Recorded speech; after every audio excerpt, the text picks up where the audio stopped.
In Italy, the Romans were now in the 9th year of their war with the Samnites.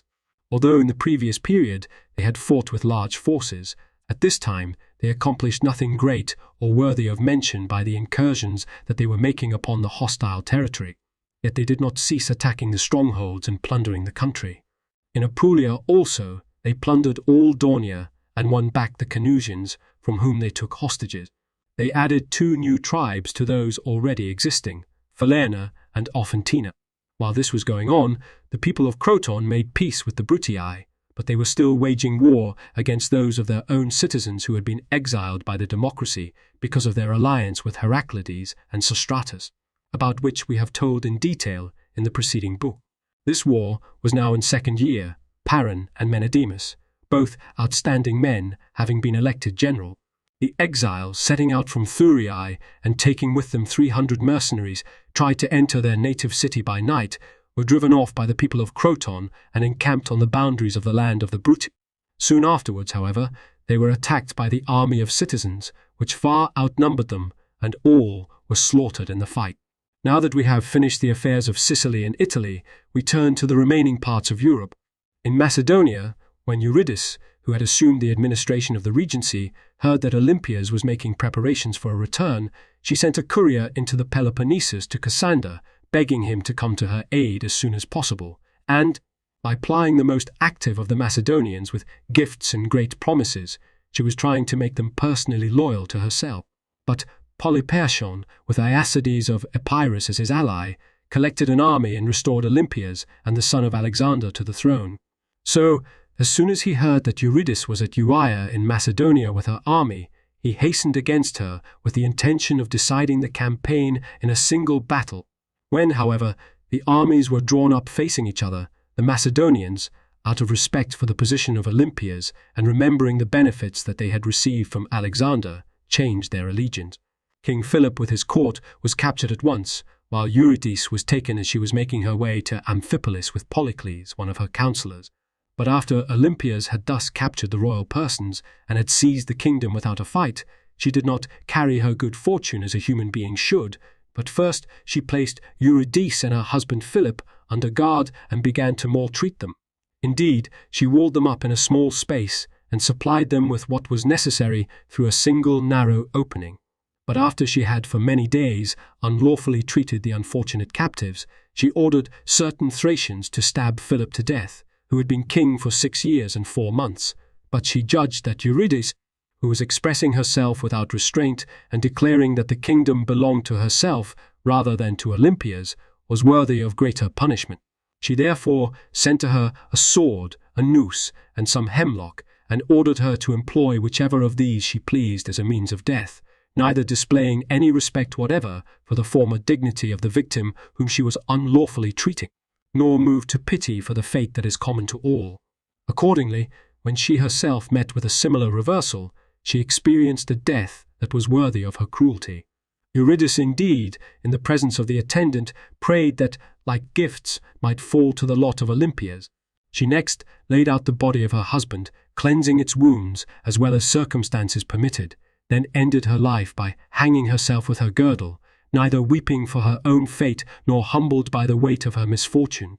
After these two had been made away with, Olympias killed Nicanor, Cassander's brother, and overturned the tomb of Iolaus, avenging, as she said, the death of Alexander. She also selected the 100 most prominent Macedonians from among the friends of Cassander and slaughtered them all. But by glutting her rage with such atrocities, she soon caused many of the Macedonians to hate her ruthlessness, for all of them remembered the words of Antipater, who, as if uttering a prophecy on his deathbed, advised them never to permit a woman to hold first place in the kingdom. This situation, then, in the internal affairs of Macedonia, gave clear indication of the impending revolution. In Asia, Eumenes, with the Macedonian silver shields, and their commander Antigenes, wintered in the villages of Babylonia, known as the villages of the Carians. He sent embassies to Seleucus and Python, asking them to aid the kings and to join him in the struggle against Antigonus. Of these men, Python had been appointed satrap of Media, and the other had been named satrap of Babylonia, at the time when the second distribution of satrapies was made at Triparadisus. Seleucus said that he was willing to be of service to the kings, but that he would never consent to carrying out the orders of Eumenes, whom the Macedonians in assembly had condemned to death. After much discussion in respect to this policy, they sent an ambassador from themselves to Antigenes and the Silver Shields, asking them to remove Eumenes from his command. Since the Macedonians paid no heed to this message, Eumenes, after praising their loyalty, set out with the army and pitched camp on reaching the Tigris River at a distance of 300 stades from Babylon. It was his purpose to direct his course to Susa, where he intended to summon the armies from the upper satrapies and to make use of the royal treasure for his urgent needs. He was forced, however, to cross the river because the country behind him had been plundered, whereas that on the other side was untouched and able to furnish abundant food for his army. When he, accordingly, had gathered boats from all sides for the crossing, Seleucus and Python sailed down with 2 triremes and a good many punts, for these craft still survived from those that had been built by Alexander near Babylon. Directing these craft to the landing place, Seleucus and Python again tried to persuade the Macedonians to remove Eumenes from his command and to cease preferring against their own interests a man who was a foreigner and who had killed very many Macedonians. But when Antigenes and his men were in no way persuaded, Seleucus sailed off to a certain ancient canal and cleared its intake, which had been filled up in the course of time. Since the Macedonian camp was surrounded by water and the neighboring land on all sides was now inundated, there was danger that the entire encamped army would be destroyed by the flood. On that day, the Macedonians remained inactive, not knowing how to deal with the situation, but on the next day they brought up the punts, about 300 in number, and carried the best part of the army across, no one hindering them at the landing, for Seleucus had cavalry only, and that too far inferior in number to its opponents. But when night was overtaking them, Eumenes, since he was anxious about the baggage, got the Macedonians back across the river, and under the guidance of one of the inhabitants of the region, he began to excavate a certain place through which it was easy to turn the canal and make the neighboring land passable. Seleucus saw this, and since he wished to get them out of his satrapy as soon as possible, he sent envoys to propose a truce, conceding to Eumenes his passage across the river. But at the same time, he also sent dispatch carriers into Mesopotamia to Antigonus, asking him to come with his army as soon as possible before the satraps should arrive with their forces. Eumenes, however, after crossing the Tigris and arriving in Susian, divided his army into 3 parts because of the dearth of food. Marching through the country in separate columns, he was completely without grain, but he distributed to his soldiers rice, sesame, and dates, since the land produced such fruits as these in plenty. He had already sent to the commanders of the upper satrapies the letter from the kings in which it was written that they should obey Eumenes in every way, and at this time he again sent couriers bidding the satraps all to assemble in Susian each with his own army. But it happened that at this very time they had themselves mobilized their forces and had assembled for other reasons, with which it is necessary to deal first. Python had been appointed satrap of Media, but when he became general of all the upper satrapies, he put to death Philotas, the former general of Parthia, and set up his own brother Eudemus in his place. At this, all the other satraps joined forces, fearing that they might suffer a similar fate, since Python was seditious and had included great undertakings in his plans. But they got the better of him in a battle, killed many of his supporters, and drove him out of Parthia. At first he withdrew to Media, but after a little he went on to Babylon, where he invited Seleucus to aid him and to share in his expectation. So, since the upper satraps had for this reason concentrated their armies in a single place, the couriers from Eumenes found the forces ready. The most eminent of the commanders, and the one who by common consent had assumed command of all the forces, was Pusestes, who had been a bodyguard of Alexander and had been promoted by the king because of his courage. He had held the satrapy of Persia for many years and had gained great favor with the inhabitants. They say that for this reason Alexander permitted him alone of the Macedonians to wear the Persian raiment, wishing to please the Persians and believing that through Pusestes he could keep the nation in all respects obedient. At this time, Pusestes had 10,000 Persian archers and slingers, 3,000 men of every origin equipped for service in the Macedonian array, 600 Greek and Thracian cavalry, and more than 400 Persian horsemen. Polemus the Macedonian, who had been appointed satrap of Carmania, had 1,500 foot soldiers and 700 mounted men. Sabertius, the commander of Arachosia, brought 1,000 foot and 610 horse. Androbazus had been dispatched from Parapanisade, of which satrapy Oxyates was governor, with 1,200 infantry and 400 cavalry. Stasander, the satrap of Aria and Drangine, who brought also the troops from Bactrian, had 1,500 infantry and 1,000 horse. From India came Eudemus with 500 horsemen, 300 footmen, and 120 elephants. These beasts he had secured after the death of Alexander by treacherously slaying King Porus. In all, there were assembled with the satraps more than 18,700 infantry and 4,600 cavalry. When the satraps had come into Suzerain and had joined Eumenes, they called together a general assembly in which there was found to be a good deal of rivalry for the chief command. Procestes thought that because of the number of soldiers who followed him on the campaign and because of his high rank under Alexander, he ought to have the supreme command, but Antigenes, who was general of the Silver Shields, said that the right to make the selection ought to be granted to his Macedonians, since they had conquered Asia with Alexander and had been unconquered because of their valor. Eumenes, however, fearing that through their rivalry with each other they would become an easy prey for Antigonus, advised that they should not set up a single commander, but that all the satraps and generals who had been selected by the mass of the army should gather in the royal tent each day and take counsel together about what was to the common advantage. For a tent had been set up for Alexander, although he was dead, and in the tent a throne, before which they were accustomed to make offerings and then to sit as a council in regard to matters that demanded attention. Since all approved his proposal as made in the general interest, he called a council each day like that of some city ruling itself on democratic principle. Later, when they arrived at Susa, Eumenes received from those in charge of the treasury a sum of money sufficient for his needs, for it was to him alone that the kings in their letter had ordered the treasurers to give whatever sum he should ask. After paying the Macedonians for 6 months, he gave 200 talents to Eudemus, who had brought down the elephants from India, saying that this was for the cost of maintaining the animals, but really trying to win the favor of the man by this gift, for he would tip the scales decisively in favor of any one of the rivals to whom he might attach himself, since the employment of the beasts strikes terror. Each of the other satraps provided for the support of the troops who had followed him from the territory under his command. While Eumenes remained in Suzerain refreshing his forces, Antigonus, who had wintered in Mesopotamia, at first had planned to follow Eumenes close on his heels before his strength should be increased. But on hearing that the satraps and their armies had joined the Macedonians, he checked his speed and began to refresh his forces and to enroll additional soldiers, for he perceived that the war called for large armies and for no ordinary preparation.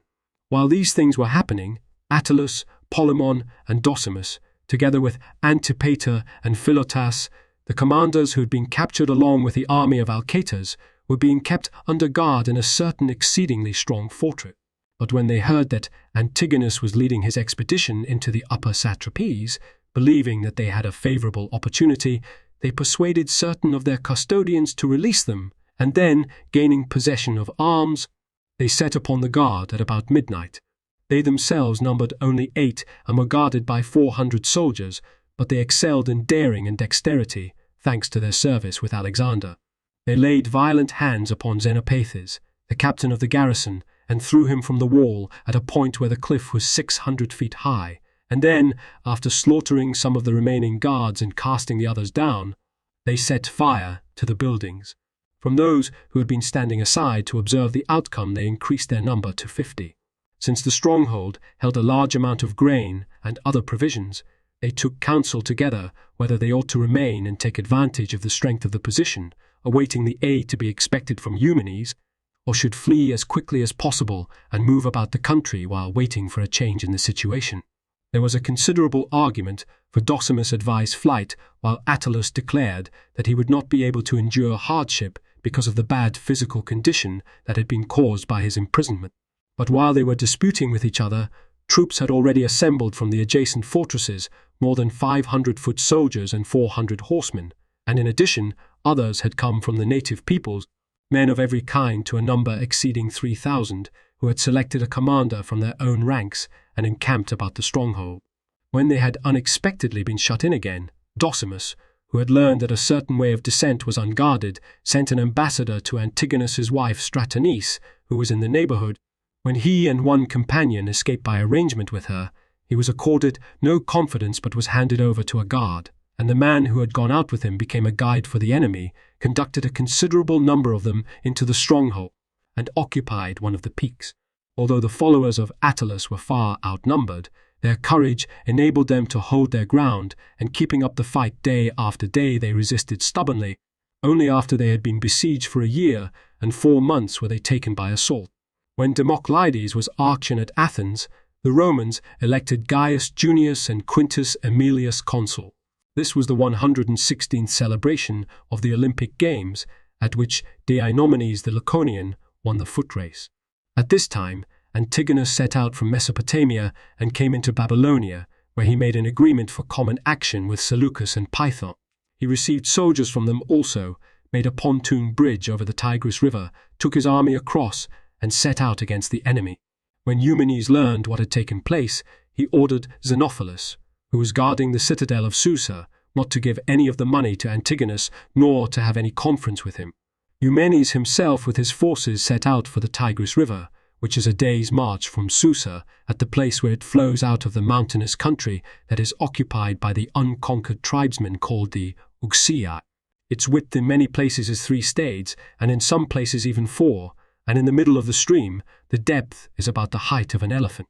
After flowing along for some 700 stades from the mountains, it empties into the Red Sea, and it contains abundant saltwater fishes as well as sharks, which appear just about the time of the rising of the Dogstar. Keeping this river in front of them as a protection, and holding the bank from its source to the sea with pickets, they awaited the onset of the enemy. Since this guard, because of its length, required no small number of soldiers, Eumenes and Antigenes requested Peucestes to summon 10,000 bowmen from Persia. At first he paid no heed to them, since he still bore a grudge for not having received the generalship, but later, reasoning with himself, he admitted that, should Antigonus be victorious, the result would be that he himself would lose his satrapy and also be in danger of his life. In his anxiety, therefore, about himself, and thinking also that he would be more likely to gain the command if he had as many soldiers as possible, he brought up 10,000 bowmen, as they requested. Although some of the Persians were distant a 30 days' journey, they all received the order on that very day, thanks to the skillful arrangement of the posts of the guard, a matter that it is not well to pass over in silence. Persia is cut by many narrow valleys and has many lookout posts that are high and close together, on which those of the inhabitants who had the loudest voices had been stationed. Since these posts were separated from each other by the distance at which a man's voice can be heard, those who received the order passed it on in the same way to the next, and then these in turn to others until the message had been delivered at the border of the satrapy. While Eumenes and Peucestes were engaged in these matters, Antigonus advanced with his army and came to Susa, the capital. He appointed Seleucus satrap of that country, gave him troops, and ordered him to lay siege to the citadel, since the treasurer, Xenophilus, refused to accept his orders. He himself with his army broke camp and set out against the enemy, although the road was very hot and very dangerous for a foreign army to traverse. For this reason, they were forced to march at night and make camp near the river before sunrise. Nevertheless, he was not able to escape altogether untouched by the hardships characteristic of the country. Although he did everything in his power, he lost a large number of men because of the extreme heat, for it was in fact the season when the Dogstar rises. When he reached the Coprates River, he began to make preparations for crossing. This river, running from a certain mountainous region, enters the Tigris, which was at a distance of about 80 stades from Eumenes' camp. It is about 4 plethra in width, but since it is swift in current, it required boats or a bridge. Seizing a few punts, he sent some of the infantry across in them, ordering them to dig a moat and build a palisade in front of it and to receive the rest of the army. But as soon as Eumenes heard from scouts of the enemy's move, he crossed the pontoon bridge over the Tigris with 4,000 foot soldiers and 1,300 horsemen and surprised the soldiers of Antigonus who had crossed it. More than 3,000 foot soldiers, 400 cavalry, and not less than 6,000 of those soldiers who were in the habit of crossing in scattered groups in search of forage. Falling suddenly upon them while they were in disorder, Eumenes routed the rest of them at once, and those of the Macedonians who resisted he overcame by his onset and by weight of numbers, and compelled them all to flee to the river. They all rushed to the boats, but these were submerged by the great number of the men who embarked, and most of those who ventured to swim were carried away by the current and drowned, only a few getting safely over. Those who did not know how to swim, preferring captivity to death in the river, were taken prisoners to the number of 4,000. Antigonus, although he saw that great number being destroyed, could not go to their aid on account of his lack of boats. Believing that the crossing was impossible, Antigonus set out toward the city of Badaes, which is situated on the bank of the Euleus River. Since the march was scorching hot because of the intensity of the sun's rays, many soldiers perished and the army became discouraged. Nevertheless, after staying in the above-mentioned city for a few days and letting the army recover from its sufferings, he decided that the best course was to march to Ecbatana in Media, and with that as a base to gain control of the upper satrapies. There were 2 roads leading into Media, each having a disadvantage. The road leading to Cologne was a good royal highway, but it was hot and long, extending for almost 40 days' march, while the other, which passed through the Cussean tribes, was difficult and narrow, skirting precipices and passing through enemy territory, and moreover lacking in supplies, but it was short and cool. It is not easy for an army to follow this route without having gained the consent of the tribesmen who inhabited the mountain ranges. These men, who have been independent from ancient times, live in caves, eating acorns and mushrooms, and also the smoked flesh of wild beasts.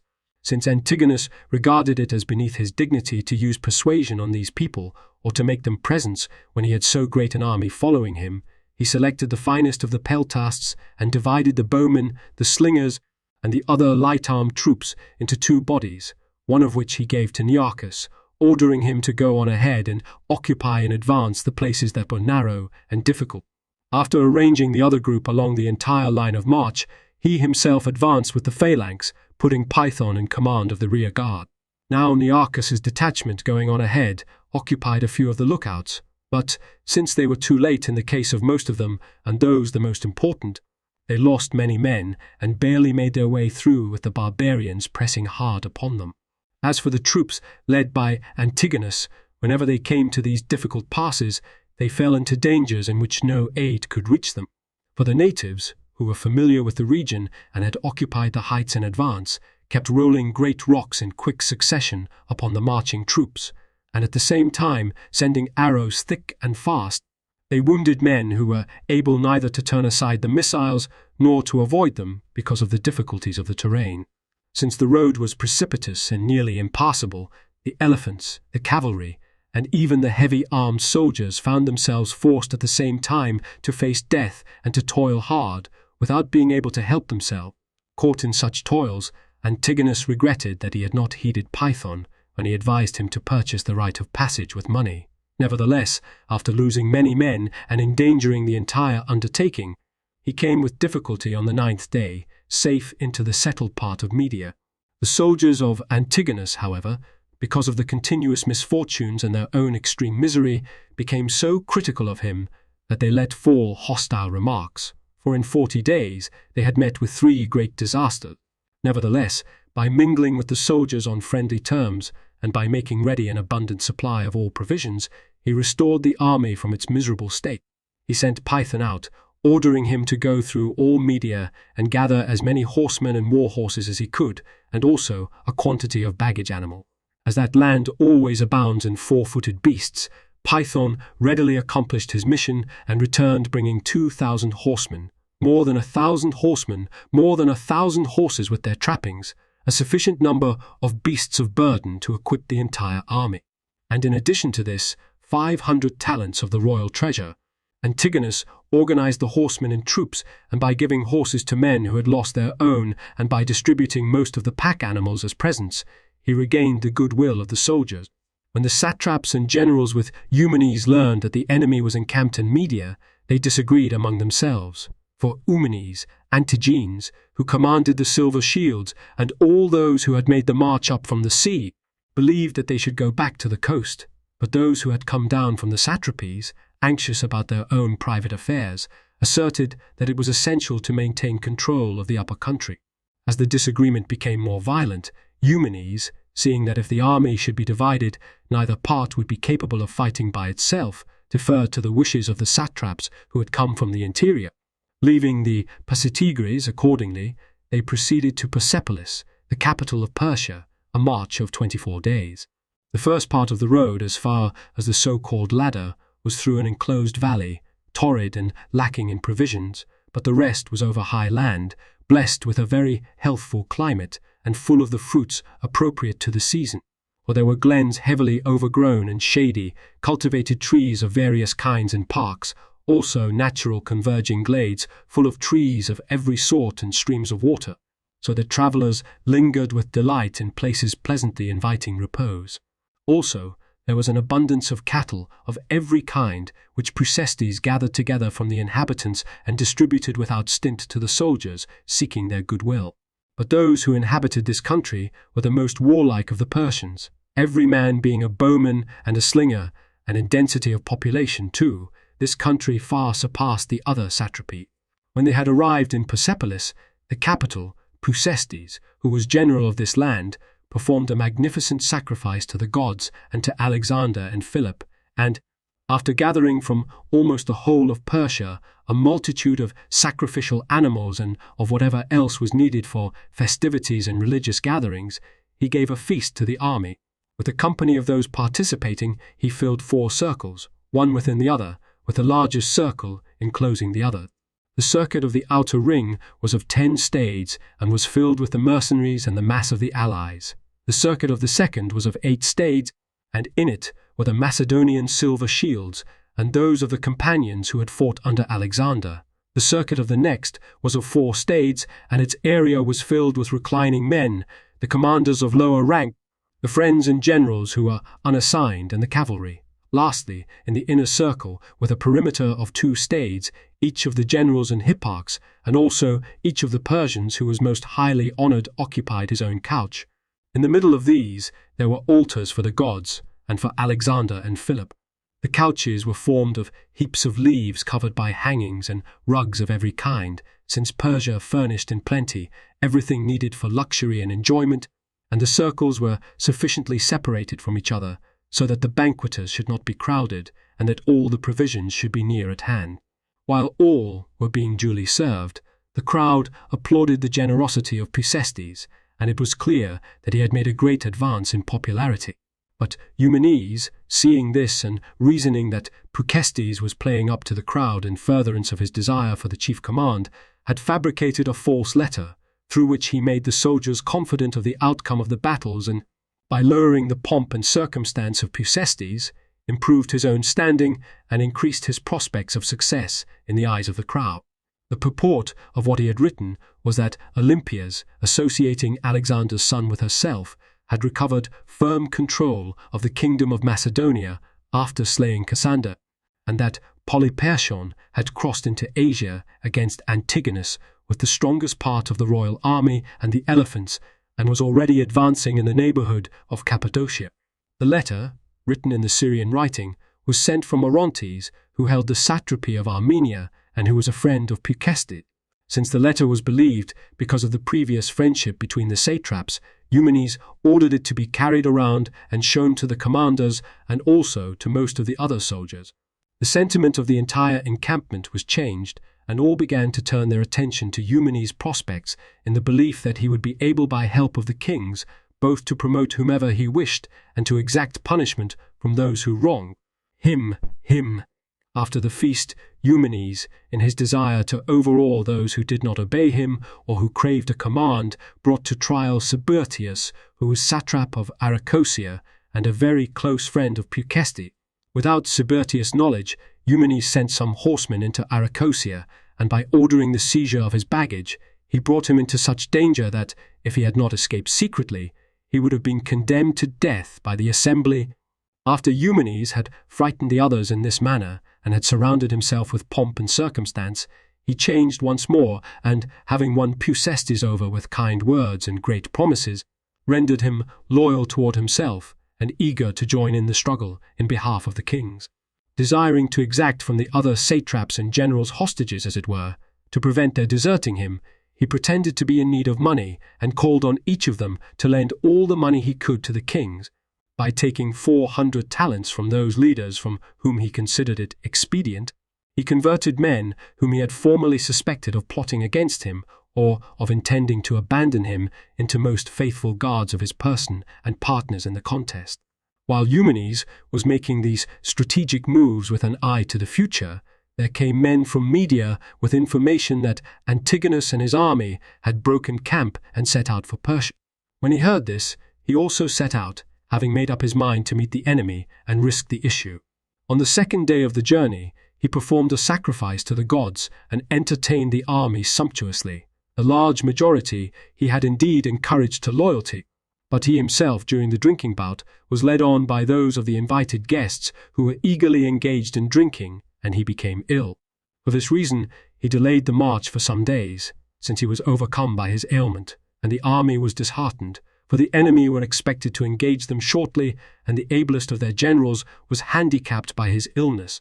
Nevertheless, when the attack had passed its crisis, and he had recovered a little, Eumenes advanced with the army, which Procestes and Antigenes were leading, while he himself, carried in a litter, followed the rear guard so that he might not be disturbed by the confusion and the congestion of the road.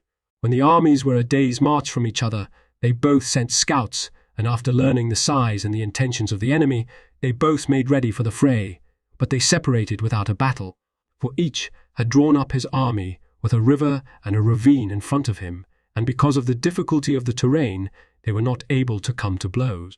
The armies, encamped at a distance of 3 states from each other for 4 days, continued to skirmish and to plunder the country, for they were entirely without supply. But on the 5th day, Antigonus sent envoys to the satraps and the Macedonians, urging them not to obey Eumenes, but to put trust in himself. He said that he would allow the satraps to keep their own satrapies, that to some of the Macedonians he would give a large gift of land, would send back others to their homes with honors and gifts, and would assign to appropriate posts those who wished to serve in his army. When, however, the Macedonians paid no heed to these offers and even threatened the envoys, Eumenes came forward and praised them and told them a tale, one of the traditional time-worn stories, it is true, but one not unsighted to the situation. He said that a lion, having fallen in love with a maiden, spoke to the girl's father about marriage.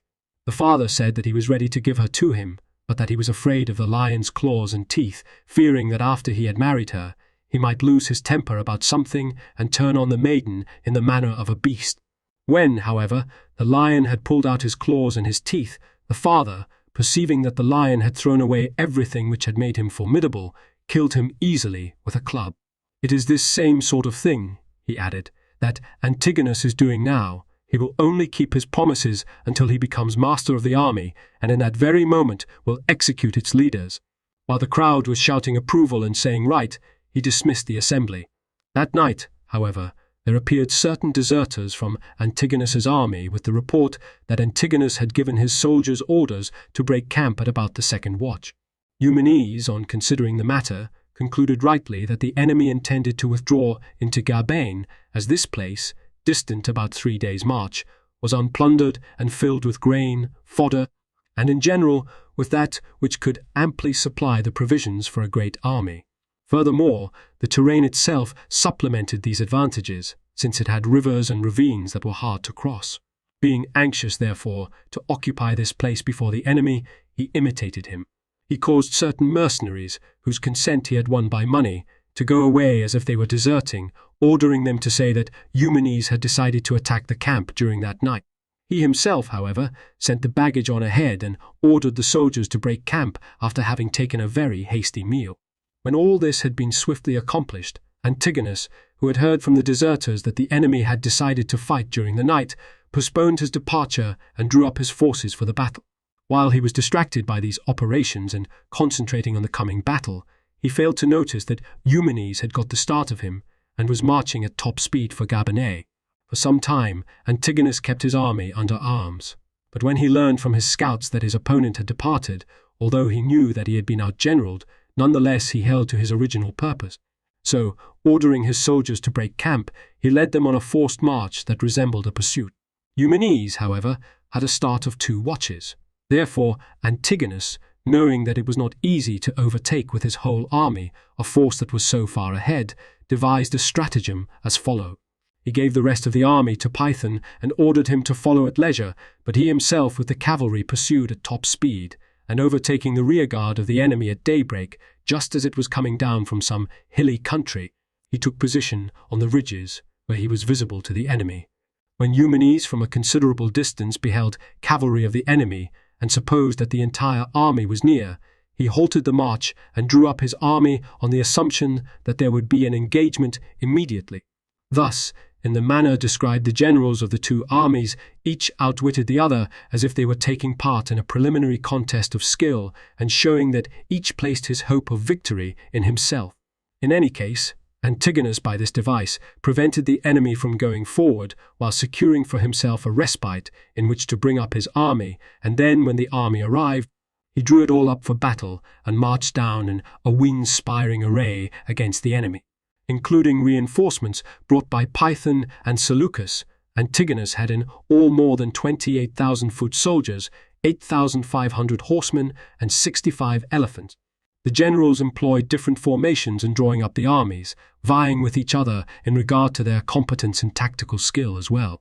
On his left wing, Eumenes stationed Eudemus, who had brought the elephants from India, with his squadron of 150 horsemen, and as an advance guard for them 2 troops of selected mounted lancers with a strength of 50 horsemen. He placed them in contact with the higher land of the base of the hill, and next to them he puts Lysander, the general, who had his own cavalry to the number of 950. After them he stationed Amphimachus, the satrap of Mesopotamia, whom 600 horsemen followed, and in contact with these were the 600 horsemen from Arachosia, whose leader formerly had been Tiburtius, but, because of the latter's flight, Cephalon had assumed command of them. Next were 500 from Parapannisidae and an equal number of Thracians from the colonies of the upper country.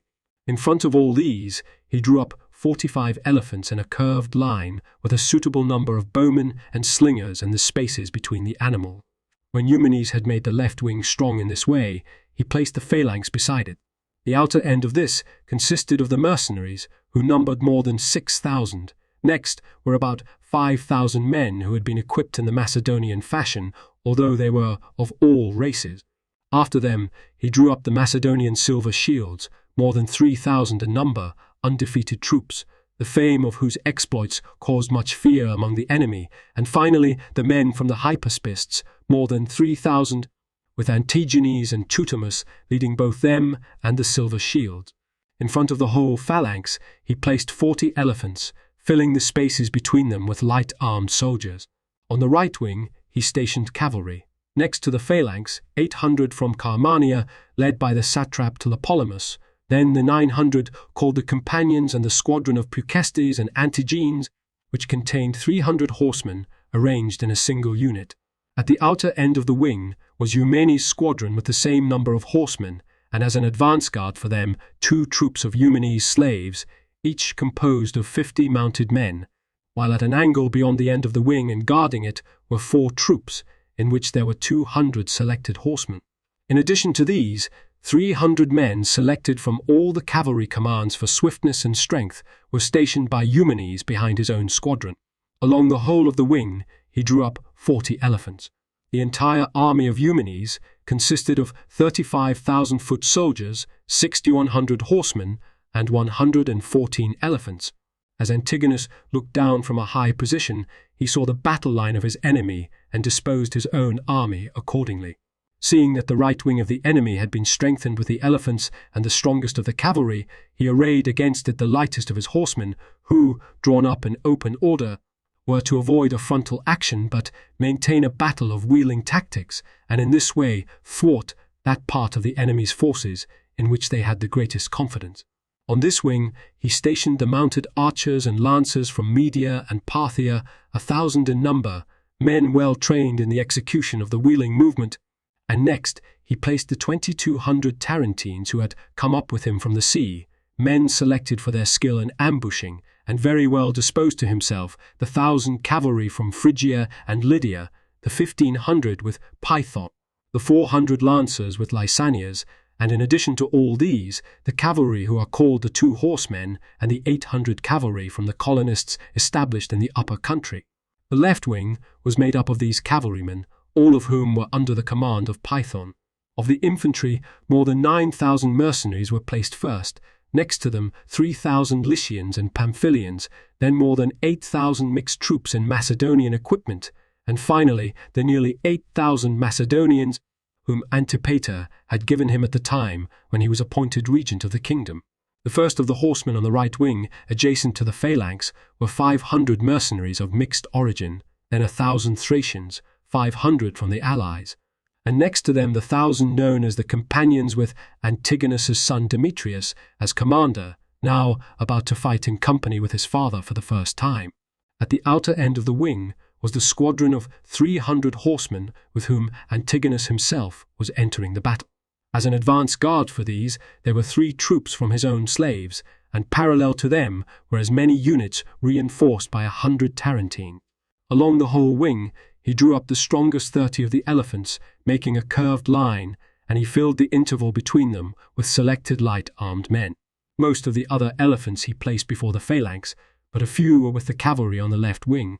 When he had drawn up the army in this fashion, he advanced down the hill against the enemy, keeping an oblique front, for he thrust forward the right wing, in which he had most confidence, and held the left back, having determined to avoid battle with the one and to decide the contest with the other.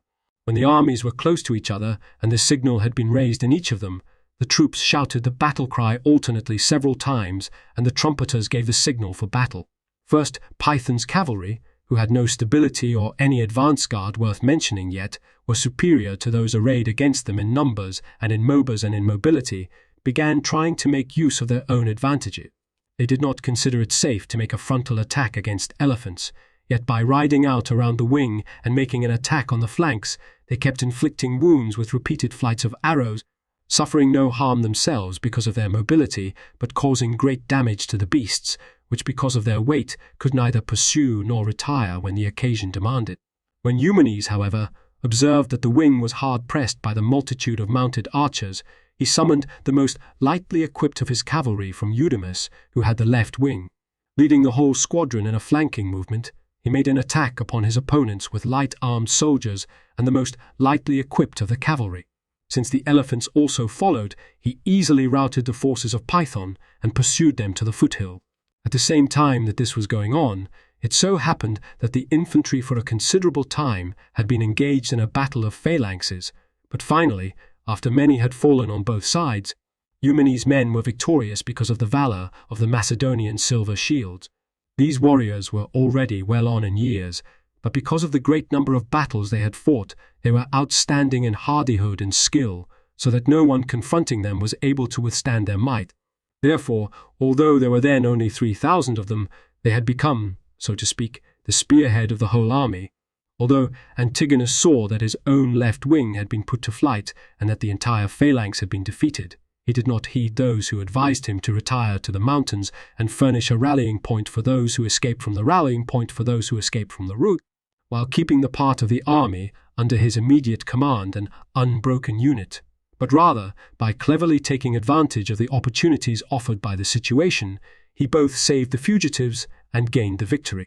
For as soon as Eumenes' silver shields and the remaining body of his infantry had routed those who opposed them, they pursued them as far as the nearer hills.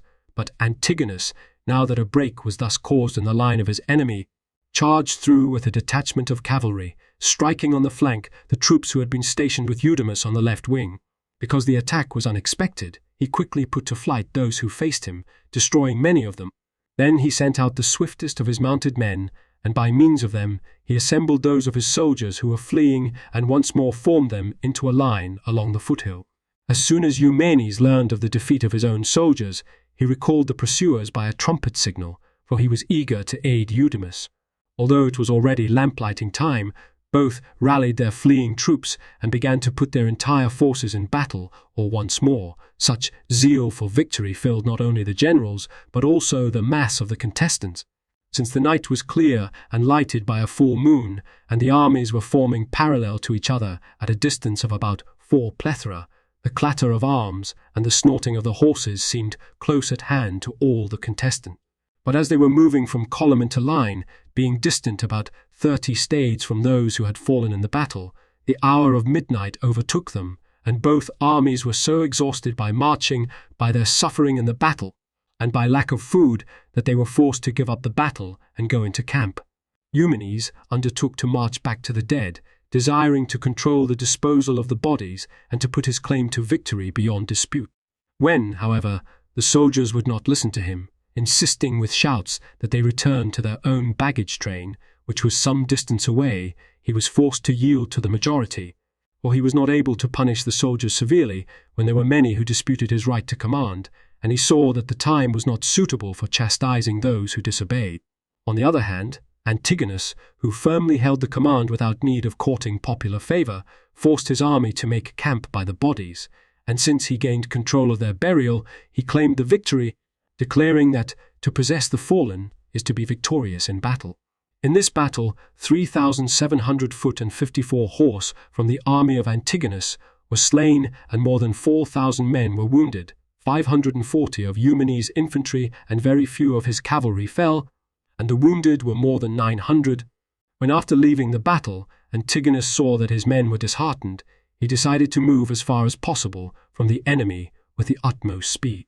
Wishing to have the army unencumbered for the retirement, he sent the wounded men and the heaviest part of the baggage ahead to one of the neighboring cities. He began to bury the dead at dawn and detained a herald who had come from the enemy to treat for the recovery of the bodies, and he ordered his men to eat dinner at once. When the day had passed, he sent the herald back, assigning the removal of the bodies to the next morning, but he himself, at the beginning of the first watch, broke camp with the whole army, and by making forced marches, withdrew a long distance from the enemy and gained an unplundered country in which to refresh his soldiers. He went, indeed, as far as Gamarga in Media, a land that was subject to Python and that was able to supply great armies abundantly with everything needed for their support. When Eumenes learned through scouts of the departure of Antigonus, he refrained from following him because his own soldiers also had lacked food and had suffered great hardship. But he attended to the taking up of the dead and saw to it that they received a magnificent burial. Then an event took place that was amazing and very different from Greek custom. Cetius, the general of the soldiers who had come from India, was killed in the battle after fighting brilliantly, but he left 2 wives who had accompanied him in the army, one of them a bride, the other married to him some years before, but both of them loving him deeply. It is an ancient custom among the Indians that the men who marry and the maidens who are married do not do so as a result of the decision of their parents, but by mutual persuasion. Formerly, since the wooing was done by persons who were too young, it often happened that, the choice turning out badly, both would quickly regret their act, and that many wives were first seduced, then through wantonness gave their love to other men, and finally, not being able without disgrace to leave the mates whom they had first selected, would kill their husbands by poison. The country, indeed, furnished no few means for this, since it produced many and very deadly poisons, some of which, when merely spread upon the food or the wine cups, caused death.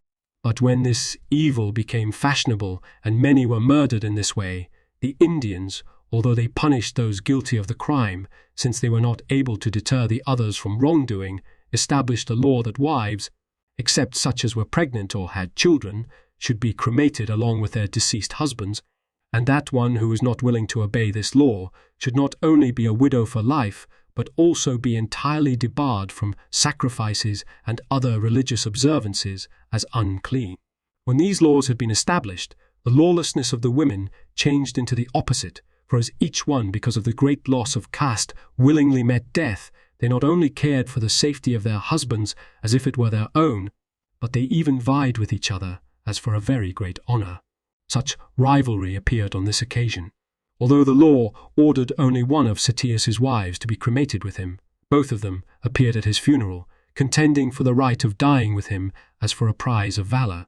When the generals undertook to decide the matter, the younger wife claimed that the other was pregnant and for that reason could not take advantage of the law, and the elder asserted that more justly should the one who had the precedence in years have precedence in honor, for in all other matters those who are older are regarded as having great precedence over the younger in respect and honour.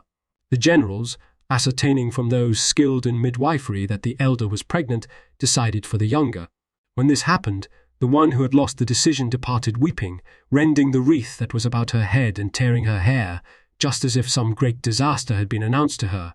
But the other, rejoicing in her victory, went off to the pyre, crowned with fillets that her maidservants bound upon her head, and magnificently dressed, as if for a wedding she was escorted by her kinsfolk, who sang a hymn in honour of her virtue.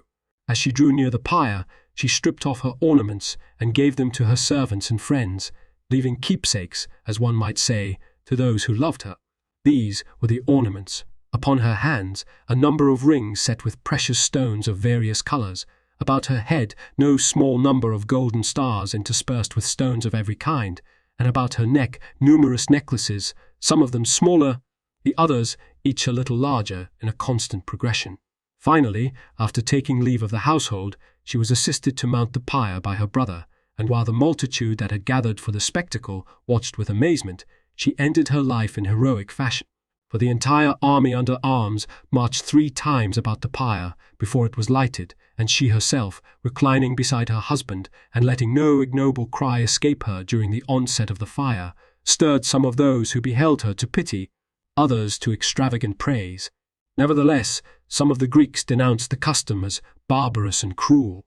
When Eumenes had completed the burial of the dead, he moved the army from among the Parieticini into Gabene, which was unplundered and capable of supplying everything in abundance for the army.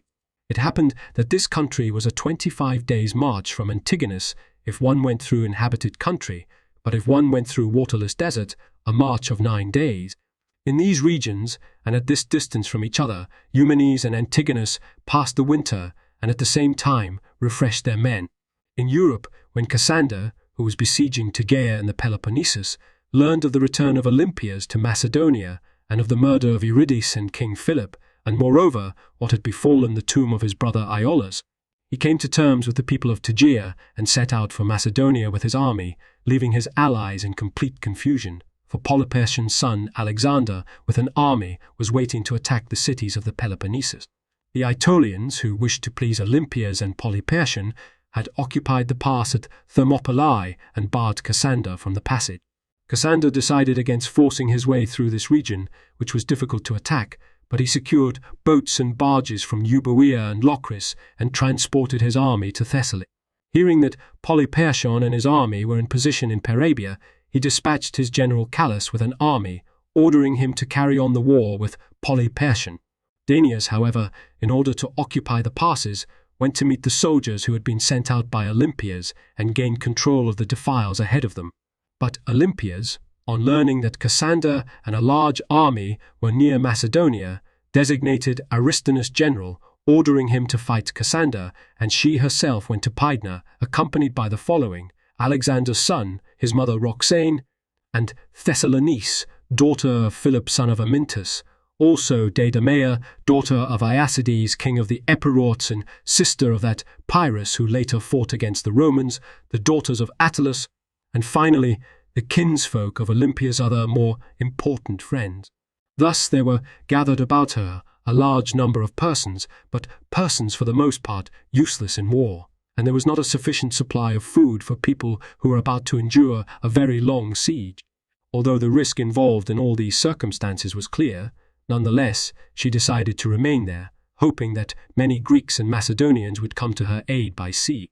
She had with her some of the Ambracian horse and most of the soldiers who were accustomed to serve about the court, also those of Polypertion's elephants that remained, for Cassander had gained possession of the rest of the elephants in his previous expedition into Macedonia.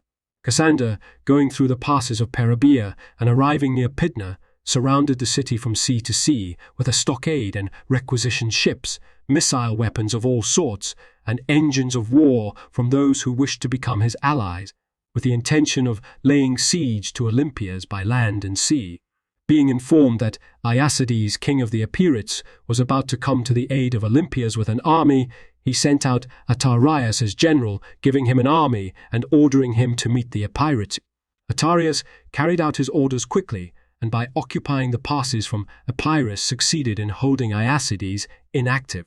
Indeed, most of the Epirots set out for Macedonia against their will and were mutinying in the camp, and Iacides, who wished at all cost to aid Olympias, by releasing from the army those who were disaffected and taking those who wished to share the fortunes of war with him, although he showed his zeal for a fight to the finish, was not a match for his opponents because few of his army remained. Those of the Epirots who went back to their native land rebelled against their absent king, condemned him to exile by a public decree, and made an alliance with Cassander. This was something that had never happened in Epirus from the time when Neoptolemus the son of Achilles was king of the land. For sons had always succeeded to their father's authority and had died on the throne up to this time.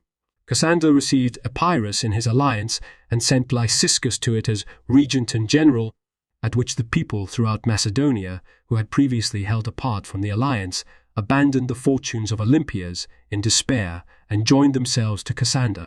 Her only hope of aid was from Polyperchon, and this was also unexpectedly crushed. For when Callas, who had been sent by Cassander as general, drew near Polyperchon in Parabia and camped there, he corrupted most of Polyperchon's soldiers by bribes, so that there remained only a few, and these the most faithful.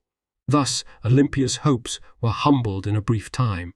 In Asia, Antigonus, who was wintering in Gadamala in Media, seeing that his force was weaker than that of the enemy, was anxious to get the better of them by attacking them without warning. It happened that the enemy were occupying winter quarters, which were divided in many parts, so that some of the detachments were 6 days' march distant from others.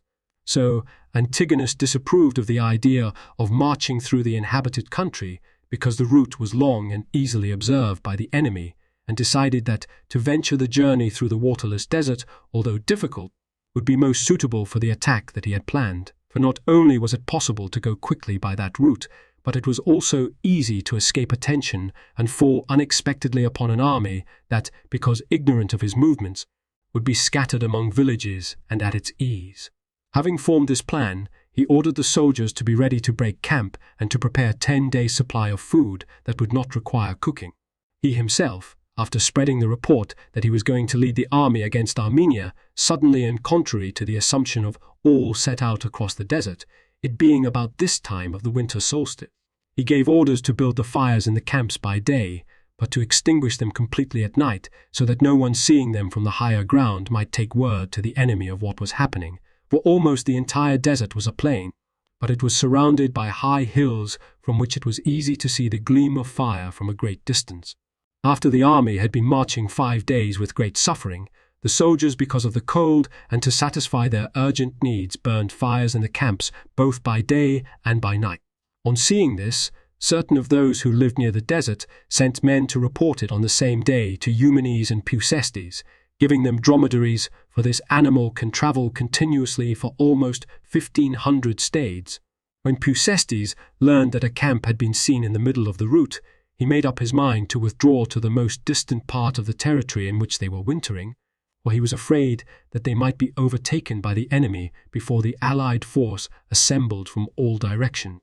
Seeing his lack of spirit, Eumenes urged him to take courage and to remain on the borders of the desert, for, he said, he had found a way through which he would delay Antigonus's arrival by 3 or 4 days. If this took place, he added, their own force would easily be assembled, and the enemy would be delivered over into their hands when utterly worn out and lacking everything. While all were wondering at this strange promise and were trying to learn what in the world it would be that could prevent the enemy from advancing, he ordered all the commanders to follow him with their own soldiers bringing fire in many jars. He then selected a place in the higher ground that faced toward the desert and was well situated to be clearly visible from every direction, and by setting up markers laid out a space with a perimeter of 70 stades. Assigning an area to each of those who followed him, he ordered them at night to light fires about 20 cubits apart and to keep the flames bright in the first watch, as if men were still awake and busy with the care of their bodies and the preparation of food, but dimmer in the second watch, and in the third watch to leave only a very few, so that to those who watched from a distance it would seem to be a genuine camp. The soldiers carried out the directions. The flames were seen by some of those who pastured flocks on the hills opposite and who were friendly toward Python, the satrap of Media. Believing that this truly was a camp, they hurried down into the plain and carried the news to Antigonus and Python. These were astonished at this unexpected news and halted the march while they took counsel how they should use this information, for it was dangerous to lead an army that had been undergoing hardship and was in need of everything against hostile forces that were already assembled and were well provided with everything. Believing that there had been treachery and that the enemy had assembled because they knew in advance what was to happen, they gave up the plan of going straight forward and turning to the right went to unplundered parts of the inhabited country, since they wished to refresh the army after its hardships. When Eumenes had outgeneraled the enemy in the manner described, he called together from all sides those of his soldiers who had been widely scattered while wintering in the villages.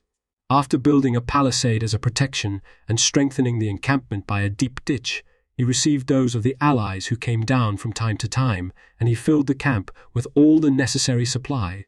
But Antigonus, having got across the desert, learned from the inhabitants that, although almost all the rest of Eumenes' army had assembled, the elephants were slow in leaving their winter quarters and were near at hand, cut off from all assistance. He sent cavalry against them, 2,000 Median lancers and 200 Tarentines, and all his light infantry, for he hoped that, by attacking the elephants when they were isolated, he could easily gain control of them and deprive the enemy of the strongest element in his army. Eumenes, however, guessing what was on foot, sent to the rescue 1,500 of the strongest cavalry and 3,000 light infantry.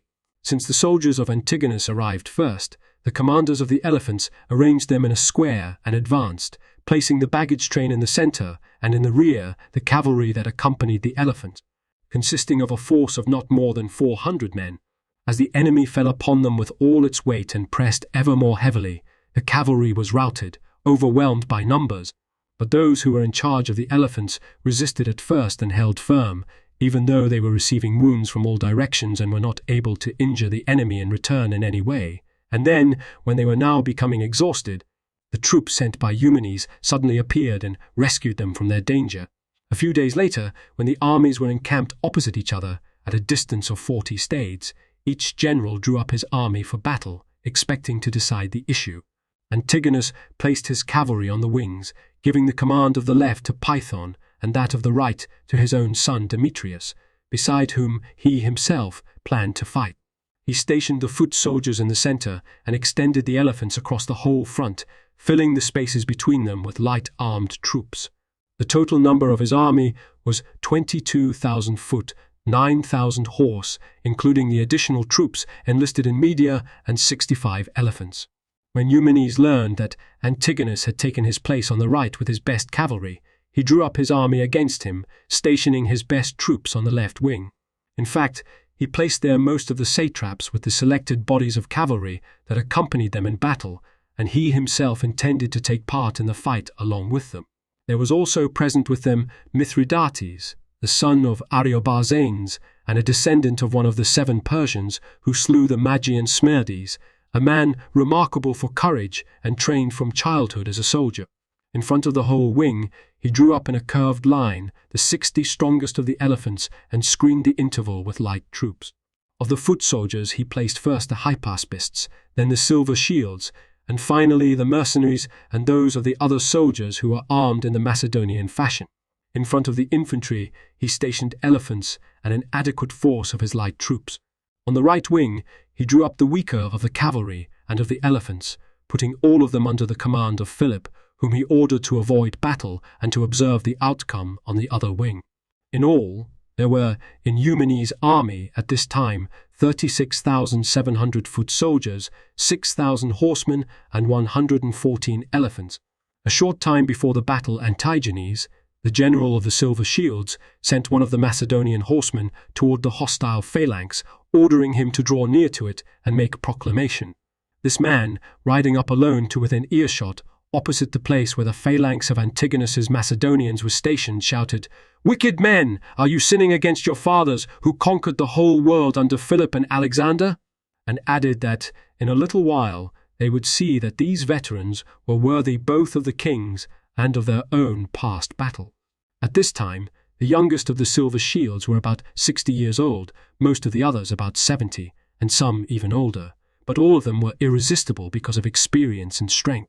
Such was the skill and daring acquired through the unbroken series of their battles.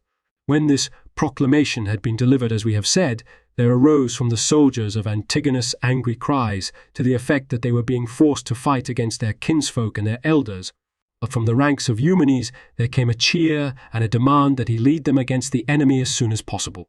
When Eumenes saw their enthusiasm, he gave the sign by which he directed the trumpeters to sound the signal for combat and the whole army to raise the battle cry. The first to join in battle were the elephants, and after them the main body of the cavalry. Since the plain was of great extent and entirely uncultivated because of the salt that permeated it, such a cloud of dust was raised by the cavalry that from a little distance one could not easily see what was happening.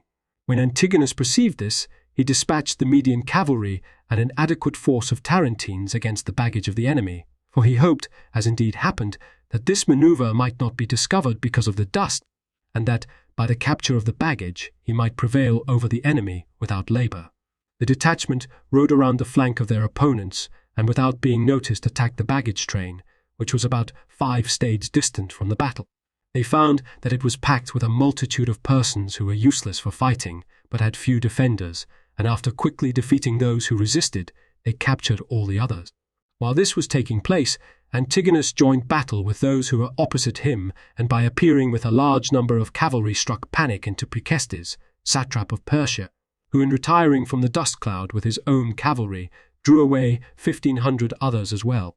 Eumenes, although he and a few troopers were left unsupported at the extremity of the wing, regarded it as shameful to yield to fortune and flee, preferring to die while still upholding with noble resolution the trust that had been given him by the kings. He forced his way toward Antigonus himself. A fierce cavalry battle ensued, in which Eumenes' men were superior in spirit, but those of Antigonus had the advantage in number, and many were falling on both sides. It was at this time, while the elephants also were struggling against each other, that Eumenes' leading elephant fell after having been engaged with the strongest of those arrayed against it. Thereupon Eumenes, seeing that his forces were everywhere, having the worst of it, led what remained of the cavalry out of the battle and went around to the other wing, where he assumed command of those troops whom he had assigned to Philip and had ordered to avoid fighting. This was the outcome of the cavalry engagement. As for the infantry, the silver shields in close order fell heavily upon their adversaries, killing some of them in hand-to-hand, fighting and forcing others to flee. They were not to be checked in their charge, and engaged the entire opposing phalanx, showing themselves so superior in skill and strength that of their own men they lost not one, but of those who opposed them they slew over 5,000 and routed the entire force of foot soldiers, whose numbers were many times their own. When Eumenes learned that his baggage train was taken, but that the cavalry force of Precestes was not far away, he tried to collect all his mounted men and renew the cavalry battle against Antigonus, for he hoped, if superior in battle, not only to save his own baggage, but also to capture that of the enemy. Since Precestes, however, would not listen to him, but on the contrary retired still farther to a certain river, and since night was now coming on, Eumenes was forced to yield to the situation. Antigonus divided his cavalry into 2 bodies, with one of which he himself lay in wait for Eumenes, watching for his first move, but the other he gave to Python, and ordered him to attack the silver shields now that they had been cut off from their cavalry support. When Python promptly carried out his orders, the Macedonians formed themselves into a square and withdrew safely to the river, where they accused Precestes of being responsible for the defeat of the mounted forces. After Eumenes joined them at about the time for lighting lamps, they took counsel together what should be done. The satraps, indeed, said that it was necessary to retire to the upper satrapies as rapidly as possible, but Eumenes declared that they should stay and fight it out, for the phalanx of the enemy had been shattered and the cavalry forces on the 2 sides were equal. The Macedonians, however, refused to heed either party since their baggage had been taken, and their children, their wives, and many other relatives were in the hands of the enemy.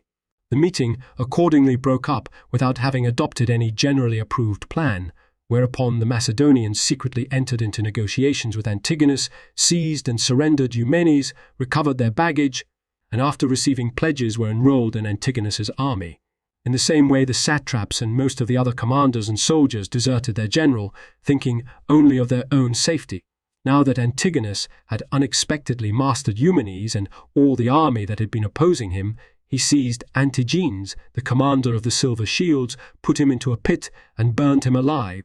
He slew Eudemus, who had brought the elephants from India, and Selbanus, as well as certain others of those who had always been hostile to him. Putting Eumenes under guard, he considered how best to dispose of him. He wished, indeed, to have at his side a man who was a good general, and who would be under obligations to him, but he had little faith in Eumenes' promises because of the latter's loyalty to Olympias and the kings. In fact, on the previous occasion, after Eumenes had been spared by Antigonus at Nora in Phrygia, he had nonetheless supported the kings most wholeheartedly. When Antigonus saw also that the ardent desire of the Macedonians for the punishment of Eumenes was not to be turned aside, he put him to death.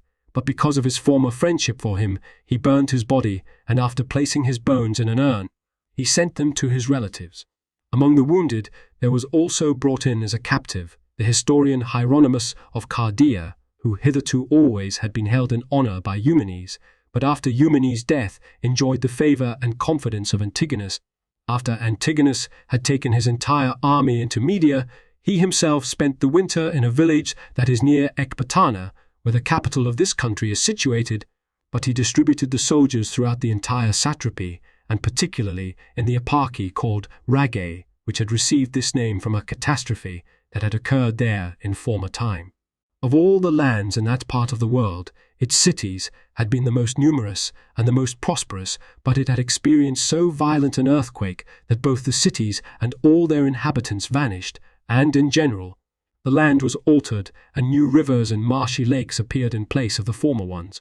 At this time occurred the third inundation of the city of Rhodes, which destroyed many of its inhabitants. Of these floods, the first did little damage to the population since the city was newly founded, and therefore contained much open space. The second was greater and caused the death of more persons.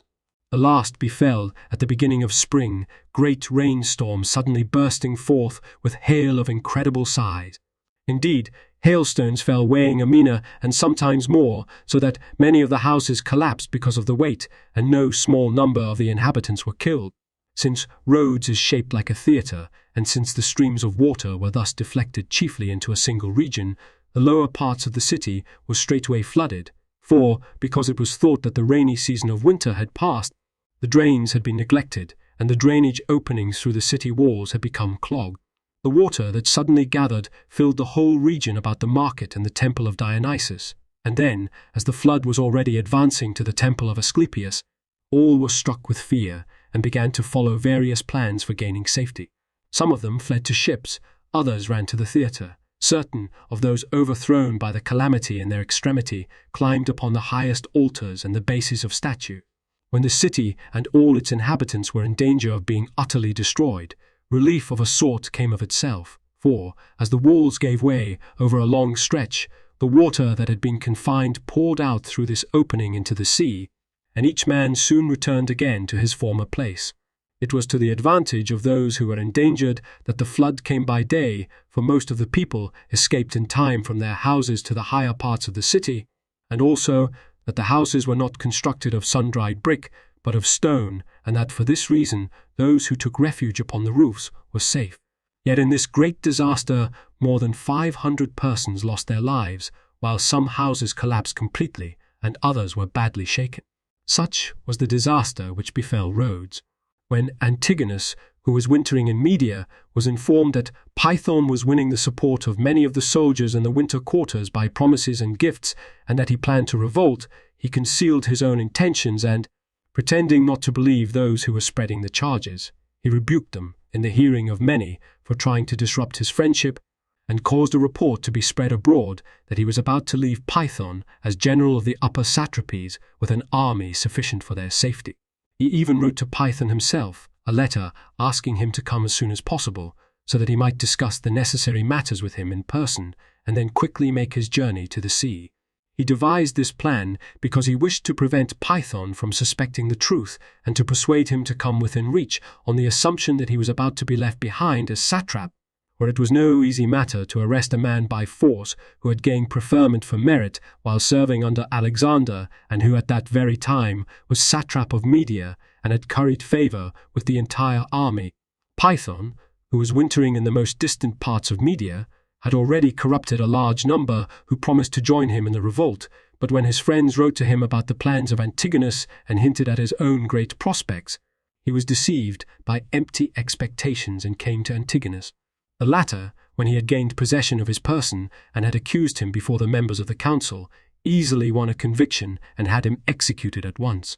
Then, gathering the army into one place, he appointed Orontobates, a made satrap of Media, but he made Hippostratus general with an infantry force of 3,500 mercenary.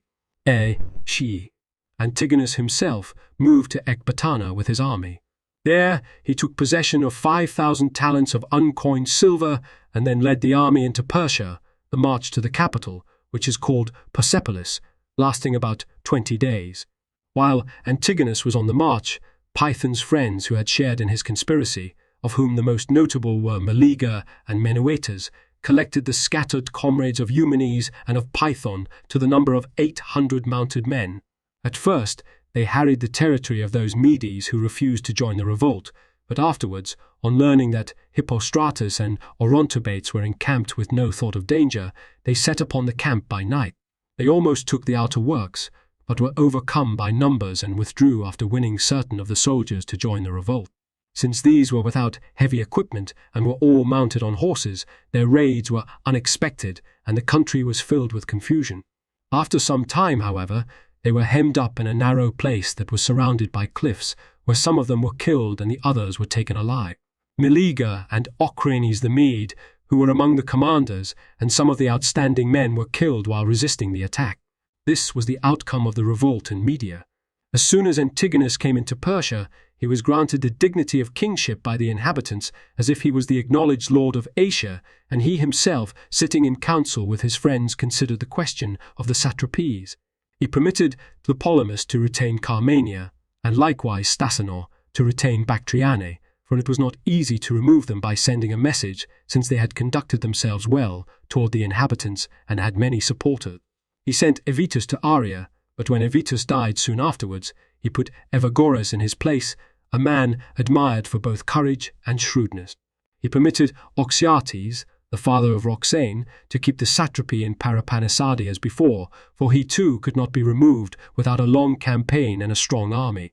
From Arachosia he summoned Sibertius, who was well disposed to him, permitted him to retain the satrapy, and assigned to him the most turbulent of the silver shields, ostensibly that they might be useful in the war, but in reality to ensure their destruction. For he privately directed the satrap to send a few of them at a time on duties in which they were bound to be killed.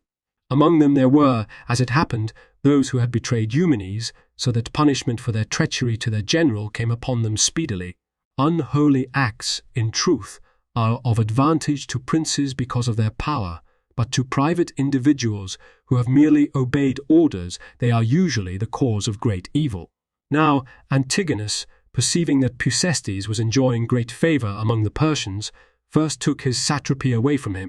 Then, when the Persians were angry, and when Thespius, one of their leading men, even said frankly that the Persians would not obey anyone else, Antigonus had this man killed and set up Asclepiodorus as ruler of Persia, giving him a sufficient number of soldiers.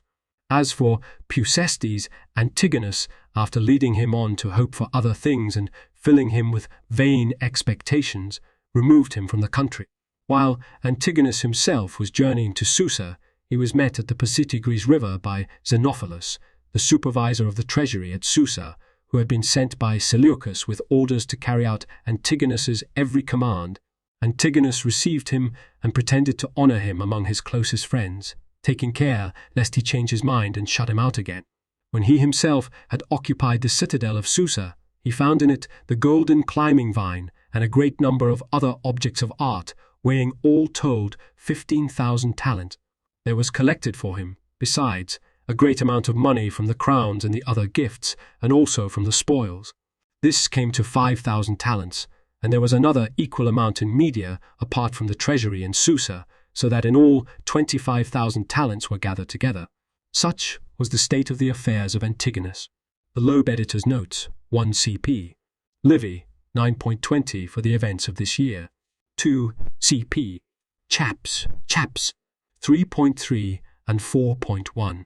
There is no mention of this in Book 18. 3 Menedemus later became tyrant of Croton, Book 21, Frag. 4 Dindorf. 4 Diodorus returns to the affairs of Sicily and Italy in Chap. 65. They are not mentioned in the account of the year 316-15, Chaps. 1754. 5. She had probably returned to Macedonia with the kings, Book 18.39, 7. After Antipater's death, she sided with Cassander, and acting in the name of Philip, she removed Polyperchon from the guardianship, Justin, 14.514, for her struggle with Olympia's Cap.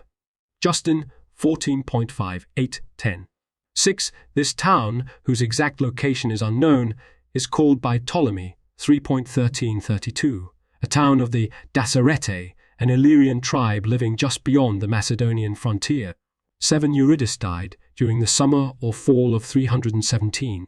She was later given royal burial at Aegae by Cassander, Chap. 52.5. For her death, Kep. Alien, Vea Historia, 13.36.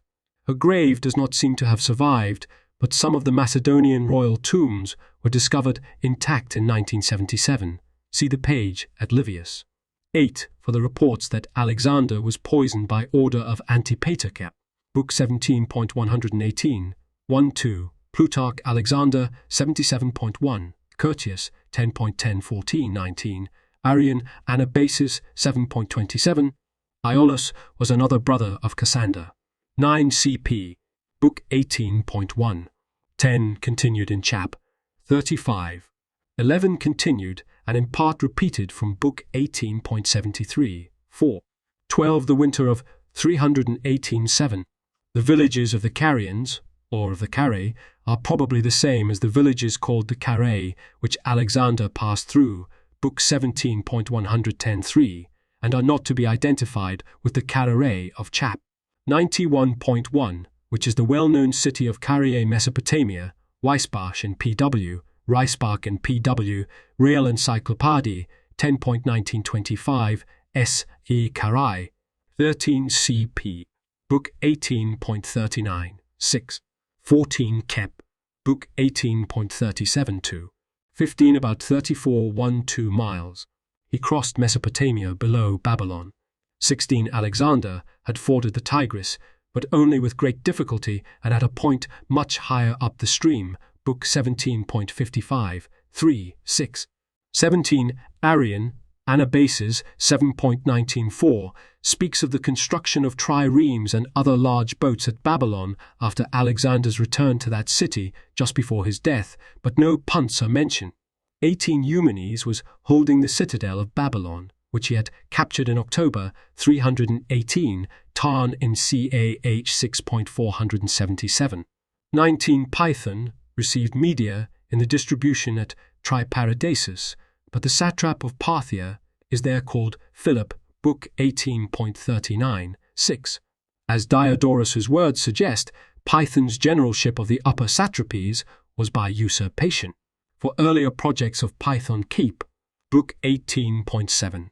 20. He was originally appointed to this satrapy by Alexander, Arrian Anabasis 6.32-3, and was continued in office by Perdiccas and by Antipater, Book 18.3339.6, 21 CP, Book 17.110-2, 22 Key P.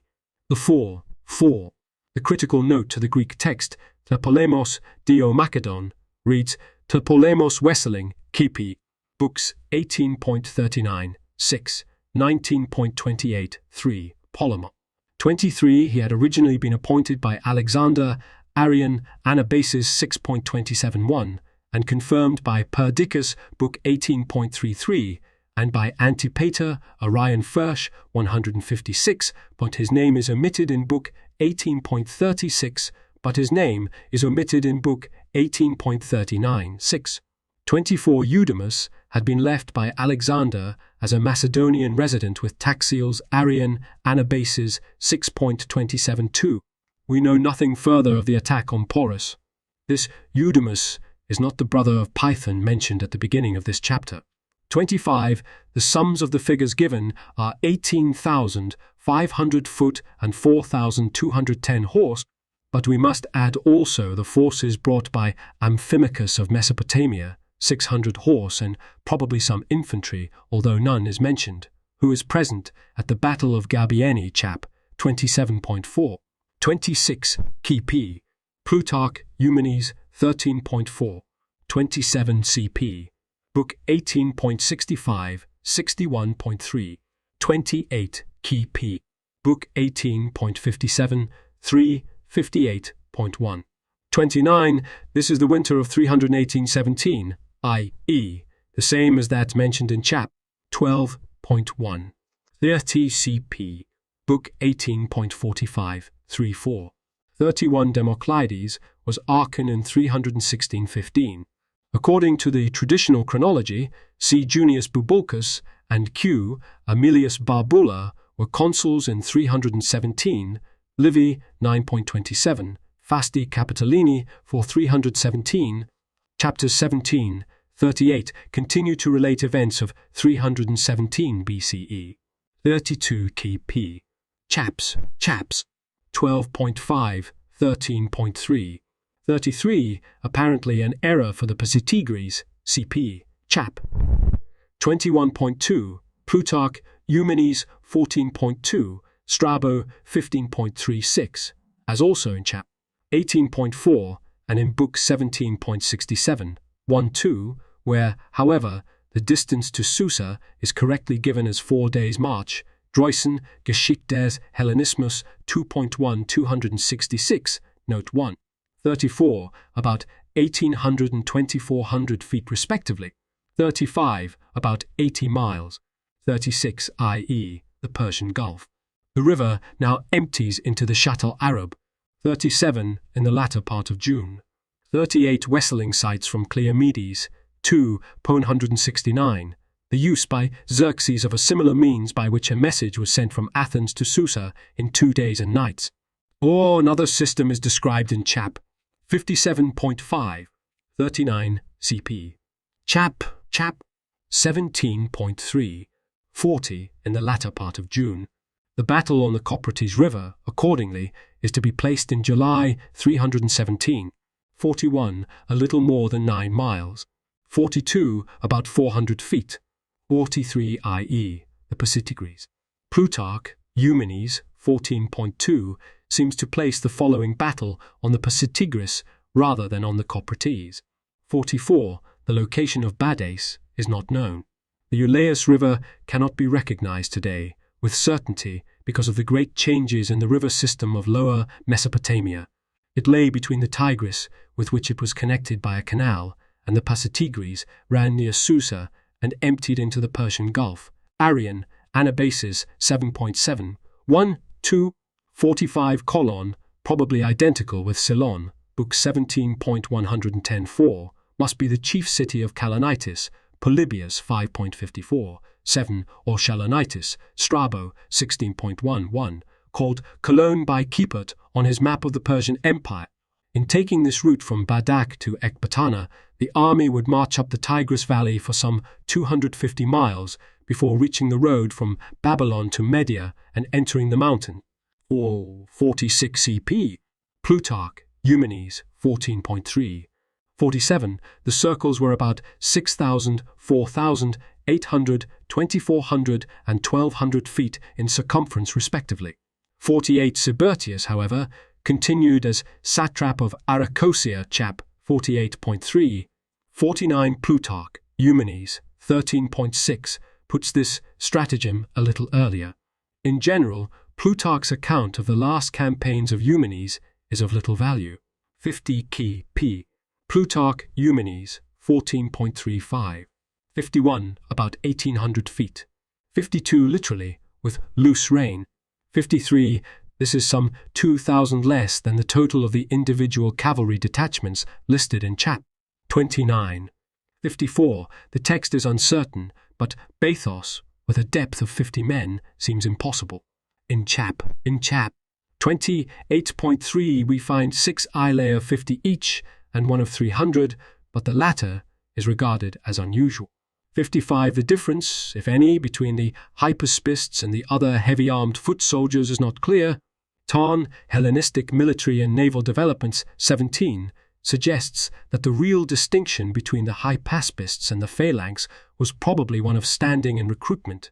It was the difference between the guards and the infantry of the line. 56. To make these figures agree approximately with the totals of the separate units, we must either assume a considerable lacuna in chap 27.6 or 28.1, or else suppose that the light armed troops numbered about 18,000 and are included in the total.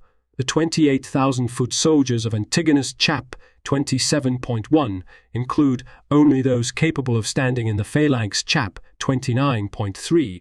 57. The Tarentines were cavalrymen equipped with javelins.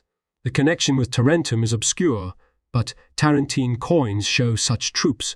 A. Martin, in Derenberg, et Saglio, 2.770. 58. One must suppose that each of these brought an extra mount to the battle, as did the Tarentines who followed Philopomen, Livy, 35.28. 59.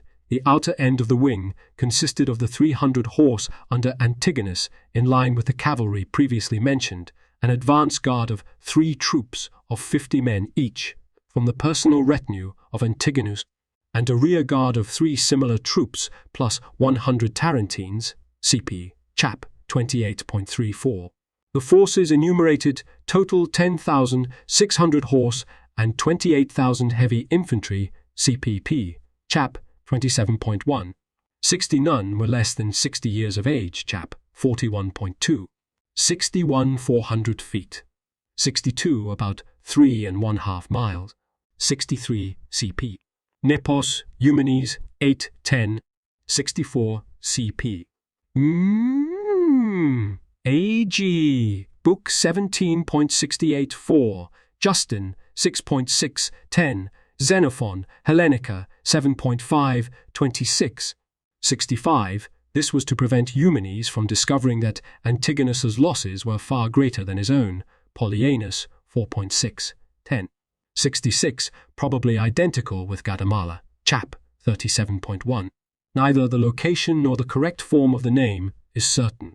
67. This same origin of the custom of sati is given in Strabo, 15.1, 30, CP, also 15.162.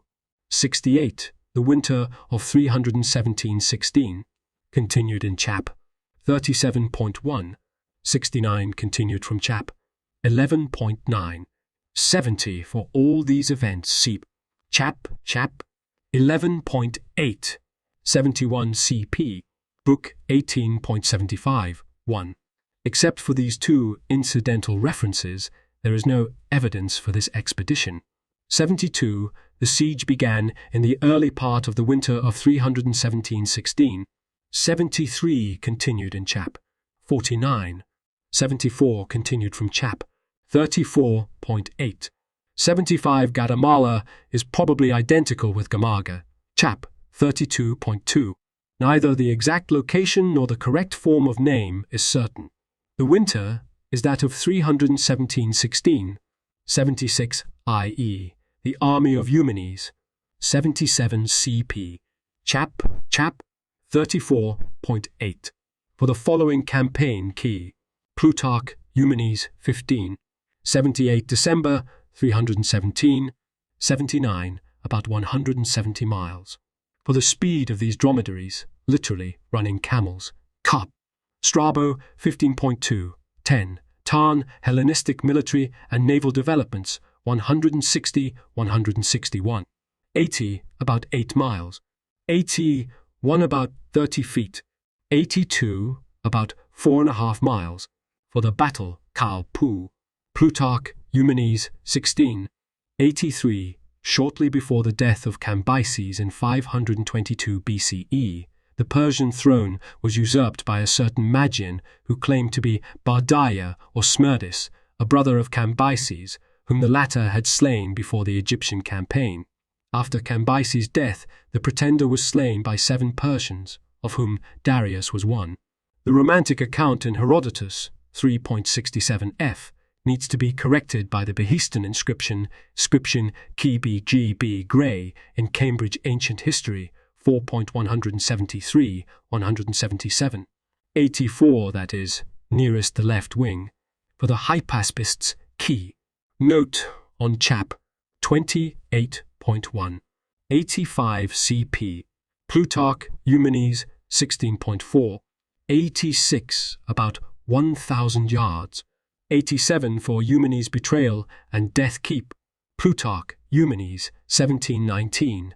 Justin 14.34. According to Plutarch, Eumenes 16.1, even before the battle, most of Eumenes' generals had plotted to betray him as soon as his military genius had won them one more victory. 88 for Eudemus keep. Chap 14.8. Celbanus, or Cebalus, is otherwise unknown. There is no reason to identify him with the Ceballinus who disclosed the conspiracy of Dimnus, Book 17.79. 2. 89 CP. Book 18.53, 558.4. 90 for Hieronymus Key. Introduction to this volume. 91. The rest of the winter of 317-16. 92. This etymology, rege, breaks or clefts, given also by Duris, Strabo 1.319, and Posidonius, Strabo 11.91, is false, but the catastrophe may be a fact since this region suffered severe earthquakes at a later date. 93 continued in chap 46.1. The winter is that of 317-16 BC. 94, about 1 pound, but standards varied from city to city. 95 continued from chap 44.5. 96 for Python's character key. Book 18.7, 4. 97 Fisher suggests that some indication of the cavalry strength has been lost from the manuscripts at this point. 98, i.e., Meliger and Menuetas and their followers. 99 Seep. Book 18.39, 5, 7 for the previous distribution. 100 Stasander, to whom Aria and Drangen had been assigned by Antipater, Book 18.39, 6, had supported Eumenes' chap 14.7. 101 Kp. Plutarch, Eumenes 19.2. 102 Pusestes never again played an important role, but he seems to have outlived Antigonus and to have retained, or regained, the favour of Demetrius Philaucus, Phaearch 80, 1.12. 103 CP. Chaps 17.3, 18.1. 104 for the golden vine that stood with the golden plane tree in the chamber of the Persian king Cup. Herodotus 7.27. Athenaeus 12.514-14. 105 continued in chap 55.1. Thayer's note, ancient authors often write Syrian to mean, as here, very likely, Assyrian. See, for example, Plutarch, Antony, 46.2. The previous next to images with borders lead to more information. The thicker the border, the more information. Details here, up to Diodorus Classical Texts Lucusius Home. A page or image on this site is in the public domain only if its URL has a total of 1 asterisk. If the URL has 2 asterisks, the item is copyright someone else and used by permission or fair use. If the URL has none, the item is See Bill Thayer. See my copyright page for details and contact information. Page updated 2 May 19.